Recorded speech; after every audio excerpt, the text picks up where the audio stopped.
Salut, ça fait longtemps, mais on est de retour avec un super thème là, qui me tient à cœur, Cloud Code. Euh, donc c'est un outil utilisé pour faire du web coding. J'en ai parlé un peu dans mes précédentes vidéos, mais aujourd'hui on va se plonger un peu plus dans ce thème, avoir aussi un exemple concret de ce qu'on pourrait faire encore une fois avec Cloud Code. Donc si c'est des thèmes qui t'intéressent, reste connecté. Donc avant de commencer, j'ai quelques petits points, quelques petites pensées que je voulais un peu partager. En fait, la question qu'on qu'on se pose toujours, est-ce que ça veut dire que j'ai plus besoin d'un dev? Euh, et la réponse, la réponse qui énerve, c'est que ça dépend. Ça va toujours dépendre de l'application que tu vas bâtir. Est-ce que c'est une application que tu utilises à l'interne, dans un business? Est-ce que c'est quelque chose que tu utilises pour ta vie personnelle quotidienne? Est-ce que tu vas gérer beaucoup de données qui sont personnelles?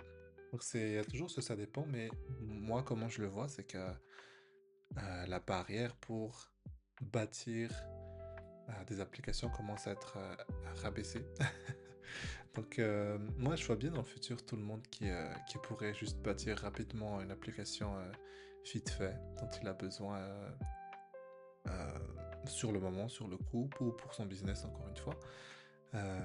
Donc, c'est là que je voulais en venir en fait, c'est que de nos jours, je trouve que bâtir n'est plus si difficile, mais il y a encore le côté déploiement, là le mettre en production, qui est quand même, qui peut être, quand même être encore compliqué, et que je pense que pour ce côté-là, c'est toujours bien, encore une fois, d'avoir un développeur. Donc oui, donc en fait, oui, comme je disais tout à l'heure, je pense que faire des petites applications pour la vie quotidienne est maintenant devenu très facile et relativement facile. Ou quelques petits outils internes pour ton business.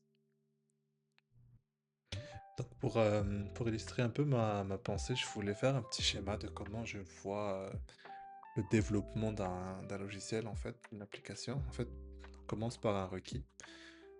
Donc, requis étant le cahier de charge, de quoi tu as besoin, qu'est-ce que l'application doit faire. Euh, la deuxième boîte, c'est le code. Donc, c'est vraiment faire le travail.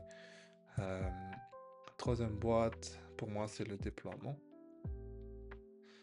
Et la quatrième boîte, c'est feedback. Donc, recevoir des feedbacks du client ou de l'utilisateur pour, pour pouvoir itérer. Donc, c'est un peu comme ça que je vois le développement d'un logiciel. Et donc le feedback, le but du feedback, c'est de revenir ajouter un autre requis.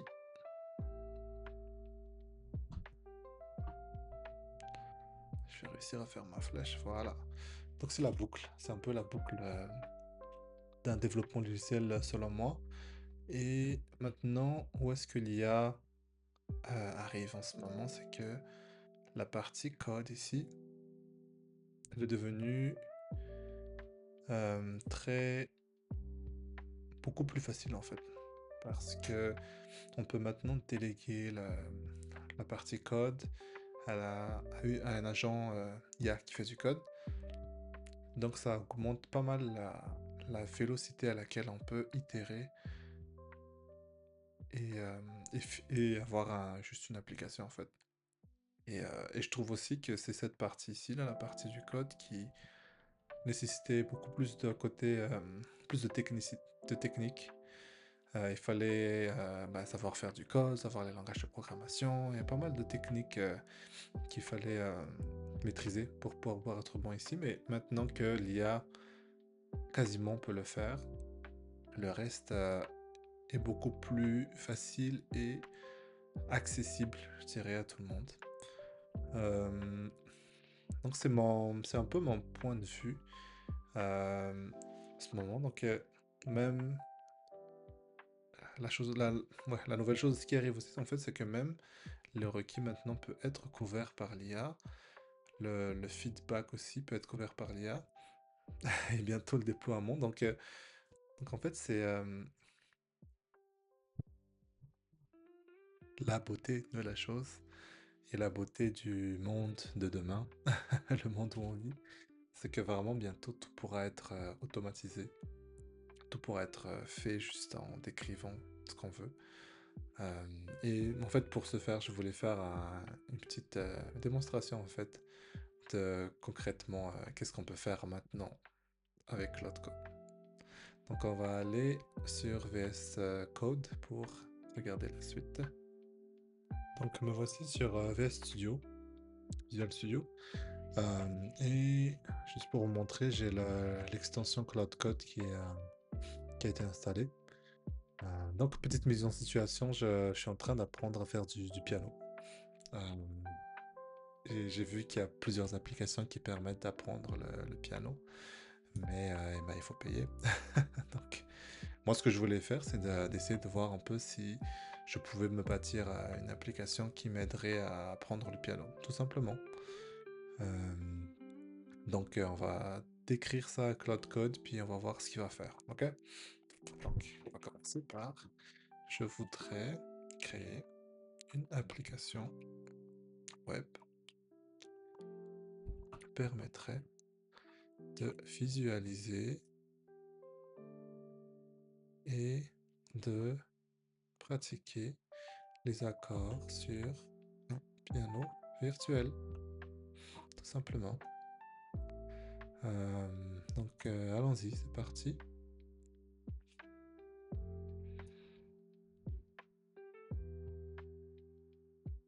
Donc là, il va entrer en mode planification. Il faut planifier un peu toutes les étapes, tout le code qu'il doit écrire pour faire l'application. Donc là, et là, il me pose quelques questions. Donc, qu'est-ce que je voudrais? Est-ce que je voudrais un piano virtuel interactif, bibliothèque d'accords, mode pratique guidé?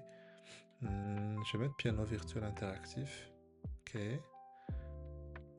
Design. Simple et épuré ou riche et détaillé. Allons-y avec simple et épuré. Technologie. On va on va aller avec le choix recommandé. C'est parti.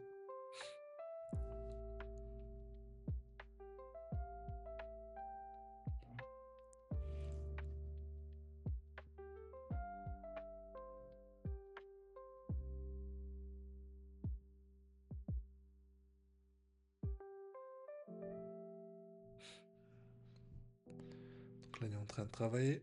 En train de travailler.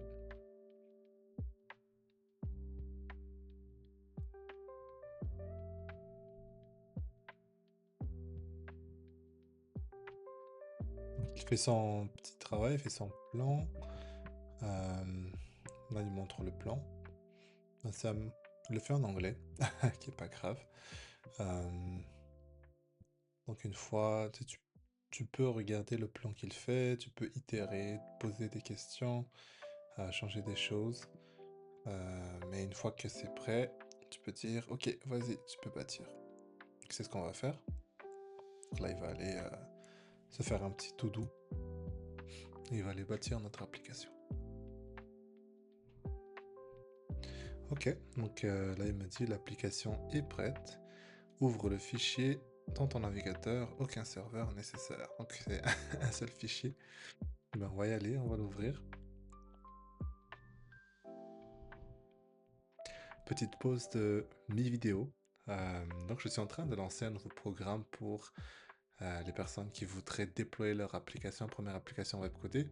Est-ce que tu as une application en tête? Tu as essayé de le bâtir? Ça fait longtemps que tu l'as bâti, tu l'as jamais déployé. Donc là, c'est le moment de le déployer. Donc c'est un programme de coaching qui est intensif. Donc en 30 jours, le but c'est en 30 jours, ton application va être sortie, une version V1 sera sortie, une version qui pourra vraiment être testée par tes vrais utilisateurs. Donc c'est le but du programme. Si c'est quelque chose qui t'intéresse, n'hésite pas à regarder dans la description en dessous et de retour dans la vidéo. Donc il a terminé et regardez ce qu'il m'a bâti. Je peux avoir les accords, puis lancer l'accord, on va voir si ça fait trop. Ouais, désolé, c'est trop fort.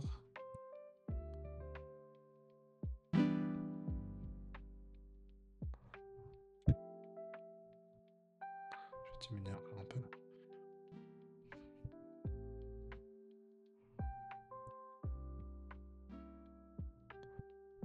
Puis je peux juste utiliser... En fait, je peux utiliser mon clavier aussi.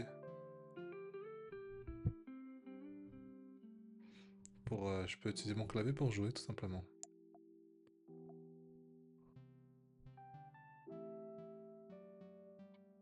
Puis je peux... mineur.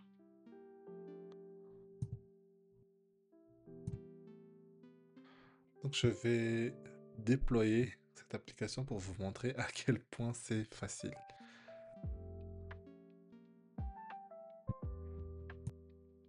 Donc une dernière fois pour vous montrer un peu ce que ça, ce que ça fait.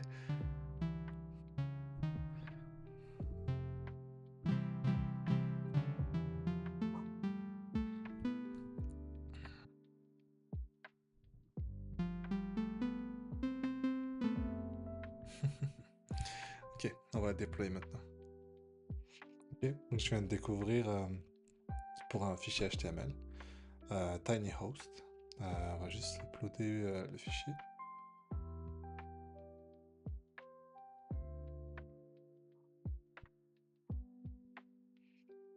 Je vais aller le chercher. Je vais aller le glisser.